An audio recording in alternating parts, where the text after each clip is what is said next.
I've been dreaming on in my head like I've seen it. A life worth living is a life with meaning. I'll do what I love till my heart stops beating. I'm feeding this demon. Got a taste, can't erase bitterness in my face. Work a job every day till your dreams fade away. Like a card, never change, play the game that we say. I need a break. I'm staying strong, need to move on to be what I want. I'll keep dreaming on. I'm staying strong, need to move on to be what I want. I'll keep dreaming on.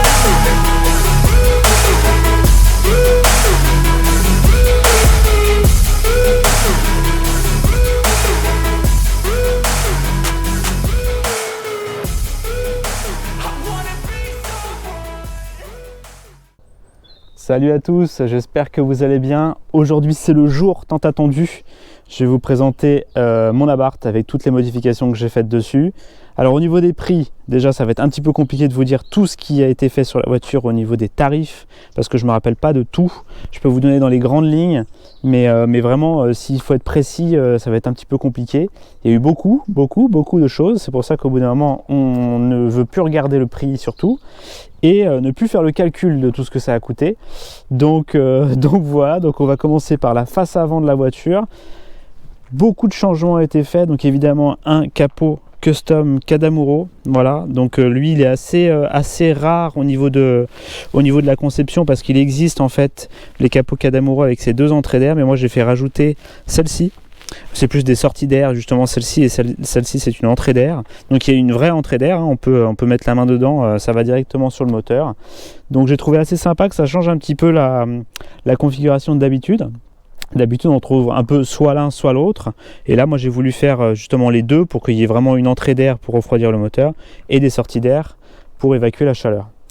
Au niveau des modifs de feu, alors on l'avait déjà vu sur les premières vidéos, j'ai toujours les mêmes feux que j'avais à l'époque, qui vont être un petit peu poncés dans peu de temps, parce que celui-là il a pris une mauvaise couleur, peut-être un peu d'air dedans, ou voilà, il y a un peu de buée, il y a un peu de saleté à l'intérieur, donc je vais le faire reprendre.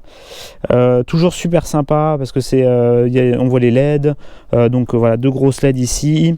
À l'intérieur, pour la lampe, j'ai fait mettre en fait des LED ventilés à l'intérieur, donc voilà, ça on voit vraiment une grosse patate, parce que comme vous pouvez le voir juste ici, pour ceux qui ont des Abarth, normalement ici il y a les feux de route, et évidemment il n'y a plus rien, donc j'ai plus de feux de route, j'ai plus de veilleuse, donc en fait maintenant c'est ici ma veilleuse, et je peux vous dire que les feux de position classique c'est un peu des feux de route, donc voilà, ça fait le taf.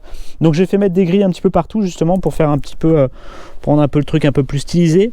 Donc là une belle petite grille pour remplacer, ça fait aussi une belle entrée d'air pour refroidir le moteur. Pareil ici, j'ai fait mettre une grille juste en dessous, donc j'ai enlevé ce qu'il y avait d'origine, j'ai fait mettre une grille pour vraiment refroidir le tout. Et en dessous, énorme grille, donc diffuseur custom, ça fait toute la largeur. Donc pareil, il y avait les feux avant de brouillard, ils ont été complètement retirés. Et maintenant c'est uniquement des feux, enfin uniquement des grilles, donc ça permet vraiment de refroidir la voiture bien comme il faut. Alors juste ici il y a une petite lame qui a été rajoutée en plus, voilà, une lame rouge, donc ça c'est vraiment sympa, ça donne un côté agressif encore plus à la voiture, et ça fait ressortir, je trouve, vraiment vraiment l'espèce de bouche noire qu'il y a devant. Donc voilà pour la partie avant, sticker sur toute la partie gauche qu'on peut voir ici jusqu'au là-bas où ça finit en Cinquecento. Voilà, donc là c'est assez cool, c'est des stickers qu'on ne retrouve pas partout, c'est assez rare. J'ai rajouté des petits stickers aussi de petits scorpions pour faire le rappel. J'ai changé les petits clignotants, donc ça c'est du AliExpress, hein, vous pouvez retrouver ça, je crois que c'est 2 € et quelques. Je vous ai pas dit pour le capot, mais le capot, entre la peinture, la confection, etc., il y en a à peu près pour 1000 €, hein. C'est à peu près ça. Les feux, je crois que c'était 550. La lame, ça doit être 200 et quelques, sans la peinture, je pourrais pas vous dire. Le diffuseur, je crois que c'était 200 et quelques aussi. Bon, la grille, ça coûte rien, c'est une quarantaine d'euros. Après, il y a juste à la peindre. Voilà, l'autocollant ici, je crois qu'on a du mal à le trouver maintenant, mais c'était une 50aine d'euros si je me rappelle bien. Les petits stickers, vous pouvez les retrouver partout. C'est sur, je crois, AliExpress ou plein d'endroits vous pouvez les retrouver. Le petit monogramme à mon nom et prénom que je trouve assez sympa, ça c'est vraiment cool, c'est un petit élément de personnalisation qui est cool. Passons aux pneus maintenant. Alors vous pouvez le voir que c'est pas des pneus d'origine, c'est du coup des semi-slick qui sont de la marque Toyo, c'est les Toyo 888R. Alors bon, incroyable, si vraiment je dois donner mon avis, incroyable, que ça soit sur la piste, que ça soit sur la route, alors mouillé, pas top, mais vraiment pour des pneus, si vous voulez faire un peu du track day, etc., c'est super efficace. Donc voilà, les ronds-points, vous pouvez les passer à 90 sans problème. Tournez un tout petit peu le volant, ça fait le reste. Donc non, vraiment une tuerie. Alors on a toujours les freins Brembo classiques d'origine, que j'ai fait juste modifier au niveau des plaquettes, parce que je devais du coup changer les plaquettes, et j'ai mis des plaquettes de la marque Tarox, et qui est une marque de compétition qui n'est pas très très connue, mais qui est vraiment super efficace. Donc il y a 3 modèles chez Tarox. Il y a je crois les Corsa, ça c'est ce que j'ai, donc ça c'est le milieu de gamme. Après il y a les Enduro et entrée de gamme, et là il faut compter pour ces plaquettes, si je me rappelle bien, il y en a pour 200 et quelques euros le jeu de plaquettes, hein. Donc voilà, faut prévoir pour les 4, mais par contre très efficace, même efficace à froid. Honnêtement, moi je trouvais que les plaquettes Brembo d'origine étaient vraiment pas bonnes, et là j'étais assez surpris franchement de l'efficacité de ces plaquettes. Donc moi je les recommande sans problème. Donc c'est la marque Tarox. Ensuite, au niveau du style, on a cette petite jupe latérale voilà, qui a été rajoutée. Ça c'est de la marque Abarth Extreme. Et donc ça pareil, c'était dans les 200 et quelques euros, donc assez sympa. Je trouve que ça donne un style à la voiture qui est assez unique, vraiment cool. C'est dommage que Abarth fasse pas des options ou des choses pour ajouter un petit peu plus de style sur les voitures, parce que des lames sur le côté, alors celle-là elle est quand même vachement imposante, mais il devrait faire des petites lames sur mesure, ça serait vraiment cool. Je vous ai pas dit aussi pour les pneus, au niveau de l'intérieur on est sur des cales, hein. Donc voilà, cale avant-arrière, et je crois qu'à l'arrière c'est du 16 et à l'avant c'est du 12 si je me rappelle bien. Ça fait longtemps donc je me rappelle plus trop. Donc voilà, donc on va passer à la partie arrière, et là c'est là où le travail a été effectué vraiment, de rendre un peu unique la voiture. Donc évidemment il y a cet aileron incroyable que j'ai mis vraiment le temps à avoir et à avoir la peinture, etc., parce que c'était assez compliqué. Alors sachant que pour le faire, vous savez, sur l'origine des Abarth il y a un petit béquet ici, donc le carrossier, que je remercie encore, Romeka, qui est à Cagnes-sur-Mer, qui a carrément été obligé de scalper en fait toute cette partie là et de recréer cette partie-là pour pouvoir avoir quelque chose de plat, pour pouvoir fixer en fait ici. Donc c'était une grosse galère, et ça a demandé beaucoup de travail. Donc je suis ultra content du résultat. Ça rend une voiture qui est, voilà, une Abarth qui est complètement unique. J'en ai pas vu avec cet aileron, en tout cas en France jusqu'à maintenant.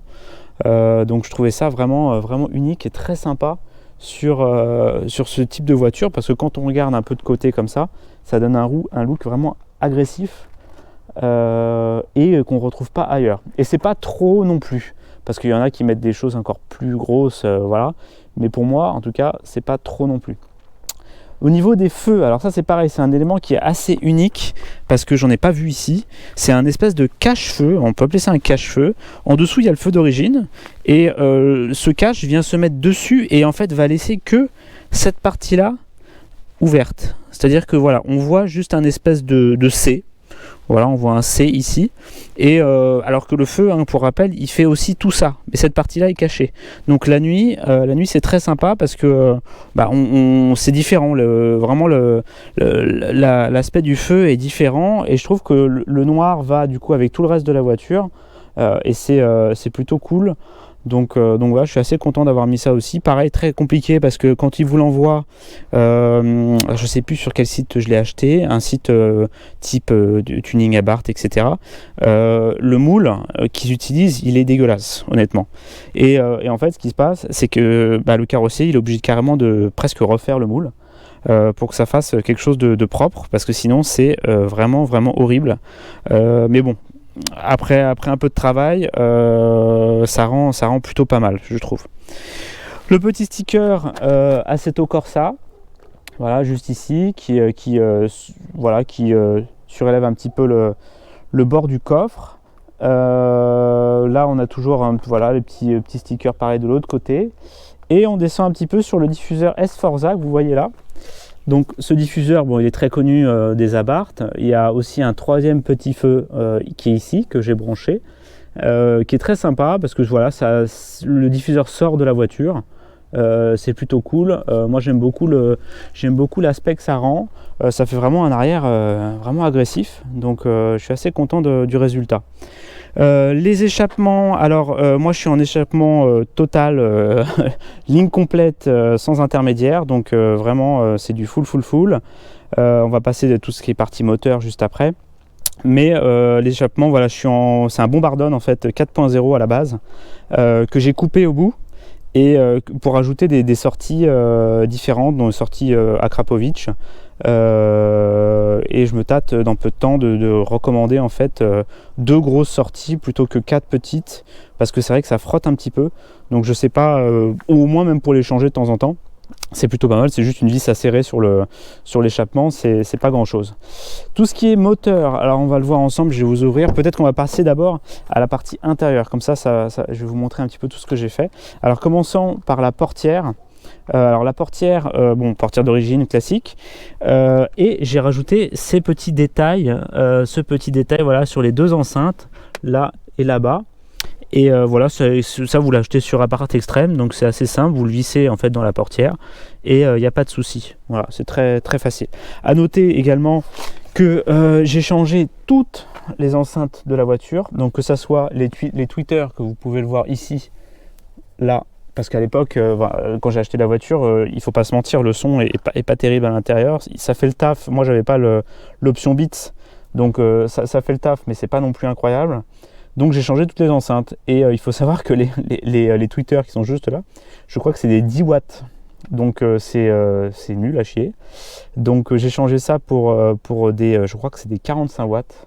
Donc ça change quand même vachement la donne. Donc c'est du focal. Ici également derrière c'est du focal, focal, et à l'arrière c'est encore en travaux, mais je vais vous montrer quand même. C'est du JBL à l'arrière pour en fait faire des woofers. Alors pourquoi vous les voyez sortis? C'est très simple, c'est que je suis en train de refaire en fait un peu l'arrière de la voiture pour que ça soit intégré à l'intérieur du montant à l'arrière. Mais c'est assez compliqué parce qu'en fait le montant est pas droit et l'enceinte est un petit peu, même beaucoup plus imposante que celle d'origine. Et du coup, il faut s'adapter. Donc là, j'essaie de m'adapter comme je peux, mais c'est un petit peu compliqué. Donc je pense que je vais acheter une grille et puis je vais le faire manuellement pour que ça fasse plus joli. Au niveau des détails, alors il y a pas mal de petits détails. Sur le volant, j'ai rajouté en fait du carbone rouge que vous pouvez voir. Voilà, ici, on va mettre voilà. Là également. Donc après, le volant reste d'origine avec le carbone classique d'origine. Pareil, petit rappel aussi sur tous les petits boutons, voilà, du carbone rouge un peu partout.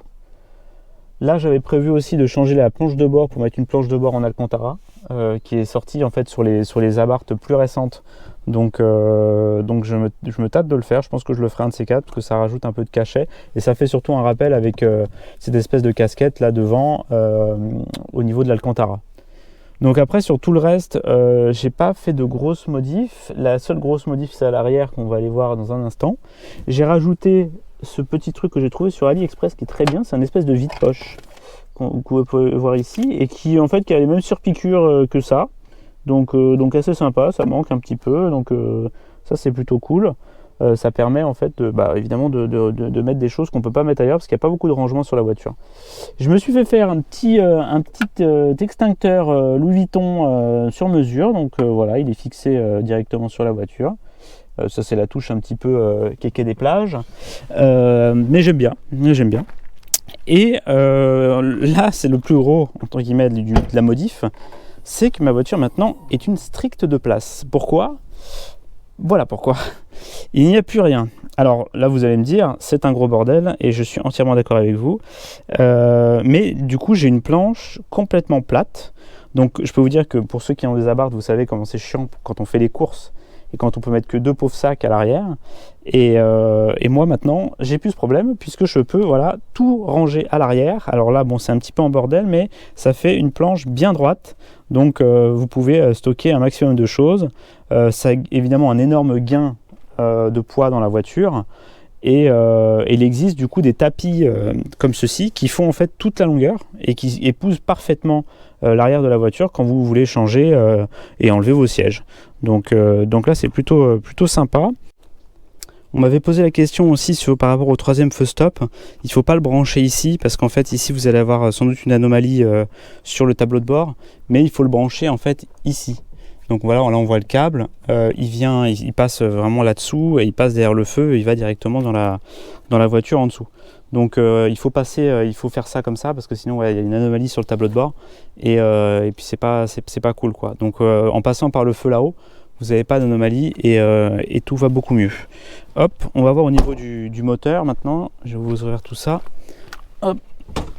Alors au niveau du moteur, il y a eu beaucoup de poids qui a été enlevé, je peux vous dire. Déjà évidemment le capot, il faut dire que le capot est en fibre de verre. Donc forcément en fibre de verre, on gagne énormément de poids par rapport à un capot en métal qu'il y avait avant. Donc ça c'est quand même un gain énorme. La ligne d'échappement, le Manza, il pèse 2 tonnes, vous avez la grosse gamelle derrière, donc évidemment que de mettre une ligne complète et directe sans intermédiaire, ça change la donne énormément. Donc il y a eu beaucoup de poids qui a été gagné là. Également du poids là-dessus. Alors vous allez voir, ça va ressembler vraiment à votre moteur à vous. Sachant que moi j'ai changé l'échangeur de la voiture. Donc évidemment aussi gros gain de poids. Parce que évidemment on passe sur des tuyaux au silicone, il n'y a plus toutes les parties métalliques sur la voiture. Donc on gagne vraiment beaucoup de poids. Et j'ai aussi choisi de passer sur une admission basse. Avant, comme vous aviez vu sur mes autres vidéos, j'étais sur une admission type aspirateur qui était en fait qui était ici, mais le problème c'est que forcément ça aspirait de l'air chaud, c'était pas intéressant. Et maintenant en fait l'admission basse elle est par ici. Alors je sais pas si vous allez la voir, là il y a un espèce de gros cône là qui est énorme. Voilà, on le voit bien. Et je peux vous dire que ça fait un boucan énorme. On va l'entendre tout à l'heure, ça fait un espèce de parce qu'en fait ça aspire l'air, on entend vraiment bien aspirer et après quand il relâche, ça fait un truc incroyable. On dirait que c'est un dump valve, mais c'est même pas un dump valve, j'en ai pas. C'est vraiment l'admission qui fait ce bruit là. Alors j'ai un pop-off quand même, donc il est juste ici, donc ça fait déjà pas mal de bruit plus le reste. Là évidemment ça c'est juste en dessous le turbo qui est relié avec un catasport. Donc le catasport je l'ai depuis peu de temps, je peux vous dire que ça fait un boucan et c'est un catasport, c'est pas un décata, c'est un catasport, donc c'est un truc de fou furieux. Et pareil le cata d'origine, vous les avez sur mes photos sur Instagram, il est ultra balèze et le catasport on peut le peser comme ça, c'est incroyable.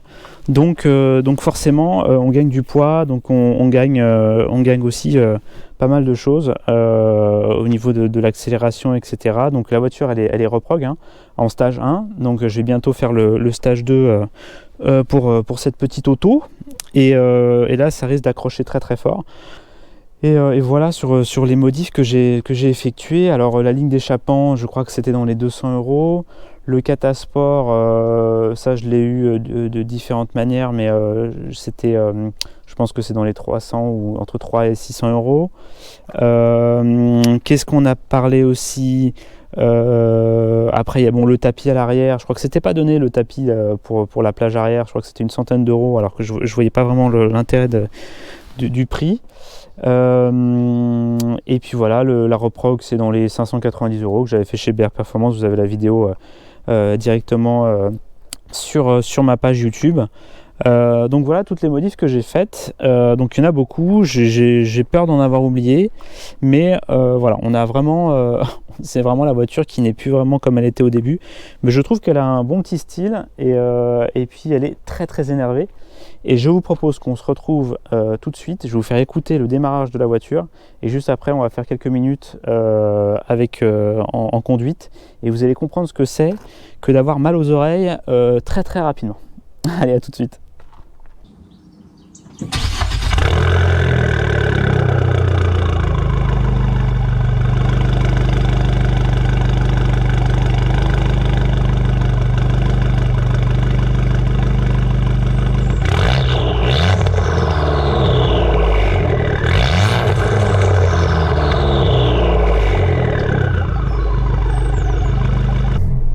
Ça y est, on est de retour dans la voiture. Alors, c'est ça qui est marrant dans cette voiture, c'est que elle est assez silencieuse à bas régime. Je sais pas si on va bien l'entendre. Je vais ouvrir un petit peu la fenêtre. Mais elle est assez silencieuse à bas régime. Mais par contre, dès qu'on appuie un peu, là, c'est vraiment un bordel. C'est vraiment un gros bordel. Et honnêtement, je m'attendais pas à ce que ça soit autant violent. Parce qu'en fait, du coup, comme j'ai enlevé la plage arrière, et ben on entend beaucoup plus. Et comme on entend beaucoup plus, parfois, c'est presque beaucoup trop par rapport à la musique ou des trucs comme ça quand on va être tranquille. Donc il faut presque un casque anti-bruit. C'est ça qui est drôle. Là, on est dans les petites routes de Cannes, sur la Côte d'Azur. Et on va passer, on va faire des petites accélérations après. Vous allez voir ce que ça donne. Et je ne sais pas si vous allez avoir le même audio dans la voiture que moi, mais c'est quelque chose d'assez violent quand même. Hein. Donc voilà, non, que dire, j'ai pas eu de problème mécanique avec la voiture. J'avais eu un problème de boîte au début lors de l'achat, qui était donc une voiture neuve. Hein. Et j'ai pas eu de soucis depuis. Là, j'ai un petit problème de toit ouvrant. Donc voilà, il souffle pas complètement. Donc je vais aller chez Abarth pour aller voir un petit peu ce que ça donne. Ça arrive. Hein. Moi j'ai été au ski, donc c'est possible que ça soit grippé ou qu'il y ait quelque chose. Donc voilà. Donc je pense qu'il y a une relation de cause à effet sans doute. Allez, on arrive sur une petite route. Je vais mettre en mode sport. Alors en mode sport, ça débloque la prépa. Donc je vous laisse écouter.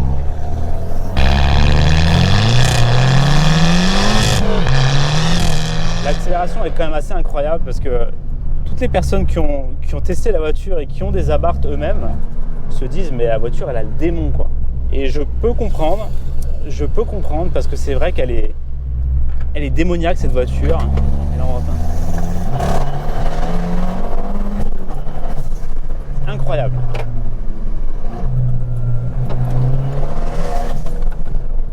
Elle a vraiment envie de tout donner. Et elle a vraiment le démon quoi. C'est même les préparateurs chez BR Performance ont dit putain mais elle est sortie bizarrement ta voiture. Déjà de base elle n'est pas sortie à 180 chevaux, elle est sortie à 192. Donc elle était déjà un peu chaude la voiture. Et là honnêtement j'espère que vous allez entendre le ta. Je sais pas si vous l'entendez bien, mais c'est incroyable ça. C'est incroyable. Je crois que vous avez remarqué que GMK a le mot aberrant, moi j'ai le mot incroyable. Mais là pour le coup, les deux vont. Parce que sur une si petite voiture, moi c'est ça que j'aime chez Abarth en fait. Il y en a qui n'aiment pas, etc. Parce qu'ils aiment les plus grosses voitures, etc. Moi ce que j'aime bien c'est qu'on est dans le karting quoi. On est dans la sensation. Maintenant, il y a beaucoup de voitures qui sont super aseptisées. On ne sait même plus ce que c'est. On ne sait même plus, voilà, elles sont fapées, etc. Donc, on achète une voiture, il y a un mode sport, mais il ne sert pas à grand-chose. Donc, il n'y a aucune sensation. Là, quand on pousse, on a l'impression d'être pas serein, quoi.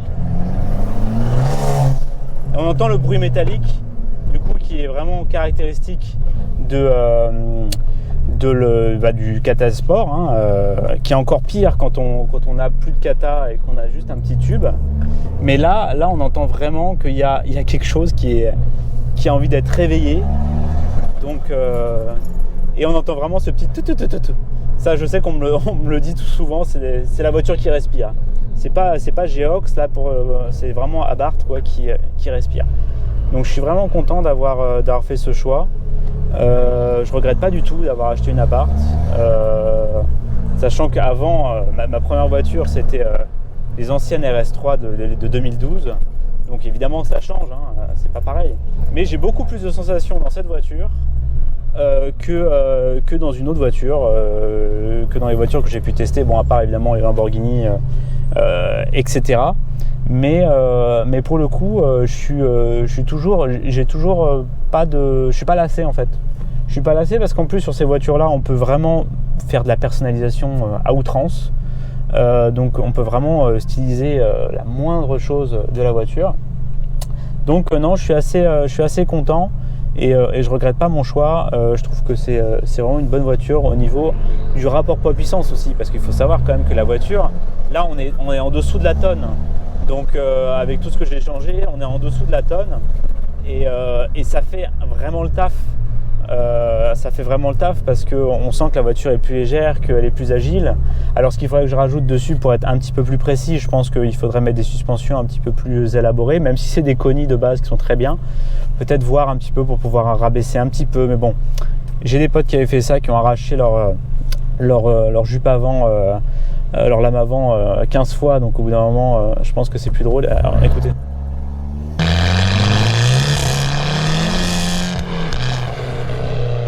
Ça pète dans tous les sens, c'est incroyable. Tout le monde se retourne. Tout le monde se retourne, il se dit merde, qu'est-ce qui se passe? Qu'est-ce qui se passe? Non, c'est vraiment top comme voiture et vous pouvez aller en montagne, faire de la piste, petite route de montagne, c'est incroyable. Alors évidemment, c'est toujours le même sujet, c'est la boîte de vitesse. Alors la boîte de vitesse, c'est pas le meilleur sur cette voiture. Il y en a beaucoup qui prennent les boîtes manuelles. Mais attendez, je me fais plaisir. Il y en a beaucoup qui prennent les boîtes manuelles. Moi, j'ai eu que des boîtes auto et je vous avoue que c'est difficile quand on a une boîte auto de revenir à une boîte manuelle.